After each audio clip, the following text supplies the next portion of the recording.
አፋሶ ምድር ላይ በቀስታ እየወጣች ያለችው ፀሐይ ብሩህ የሆነው ማለዳ ደስ ከሚል ወፎች ዝማሬ ጋር እያበሰረች ሲሆን በዛፎች በተከበበው መንገድ ላይ የፕሬዝዳንት ኢብራሂም ትራኦሬን ጠንካራና አንጸባራቂ መኪናን ጨምሮ ጥቁር ተሽከርካሪዎች በረጅሙ ተሰልፈው በፍጥነት እየተጓዙ ነው።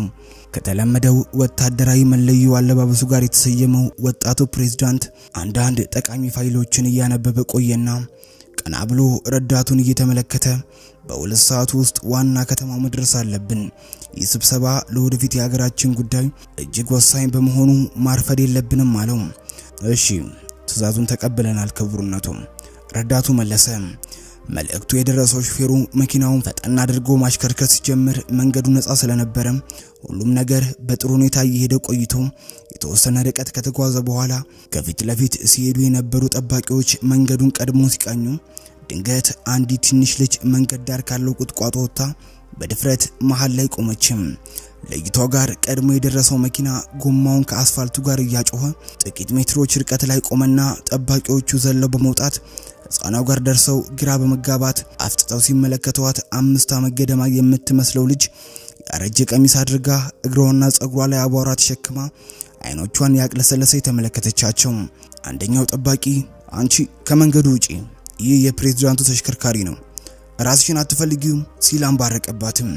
ትንሿ ልጅ ግን እዚያው እንደቆመች በተረጋጋ አነጋገር ፕሬዝዳንቱን ማግኘት አለብኝ፣ በጣም አስቸኳይ ነው ስትላቸው ጠባቂዎቹ እርስ በርሳቸው ተያዩና ዳግም እየተወዛገቡ አንቺ ትንሽ ልጅ በፍጥነት መሄድ አለብን፣ ተንቀሳቀሽ ያውን ሲሏት ባለመስማማት አንገቷን ነቀነቀችና እባክህን ፕሬዝዳንቱን እፈልገዋለሁ በማለት በአቋሟ መጽናቷን አመለከተቻቸው።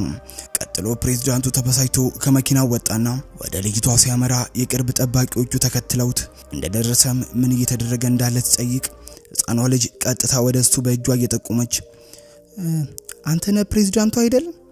አንተ ነበር የሚፈልገው፣ በዚህ ጉዞ መቀጠል የለብህም፣ ለሁለት ሰዓት መቆየት አለብክ በማለት በቁፍጣና አነጋገር ተናገረችም። ሁሉም በሳቅ ያስካኩ ፕሬዝዳንቱን ለሁለት ሰዓት እንዲቆይ ትፈልጊያለሽ በማለት ሲሳለቁባት አስገራሚዋ ህፃን ግን እሳት ተስቅም እሳት ተኩሳተርም ጠንቀቅ ብላ እንደቆመች እባክህ ሁለት ሰዓት ጠብቅ፣ ጉዞውን አሁን አታድርገው በማለት ደጋግማ ተናገረችም። ፕሬዝዳንት ኢብራሂም ትራኦሬ ትንሽ ፊታቸውን አጨፋገጉና እኔ ልጆችን አከብራለሁ፣ ነገር ግን አሁን የምትዩ ነገር እየገባኝ አይደለም። ለዚህ ጉዞ አመታትን ጠብቄያለሁ። ይህ ጉዞ ለመዝናናት ሳይሆን ለሀገራችን መሻሻል ትልቅ ስኬትን የሚያመጣ ጉዳይ ለማሳካት ስለሆነ ማቆም አልችልም በማለት መለሰላትም።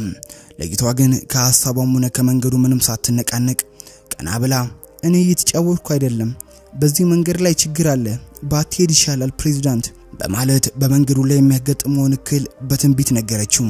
ፕሬዝዳንቱ ግን ዝም ብሏት ወደ መኪናው ሲመለስ ለይቷ እንደገና እየጮኸች በህልሜ አንድ ትልቅ የእሳት አደጋ መኪና ሲራወጥ ሰዎች ሲጮውና ሲያለቅሱ አንተ መሃል ላይ ሆነ አይቻለሁ። አሁን በዚህ መንገድ ከሄድክ በሰላም አትመለስም፣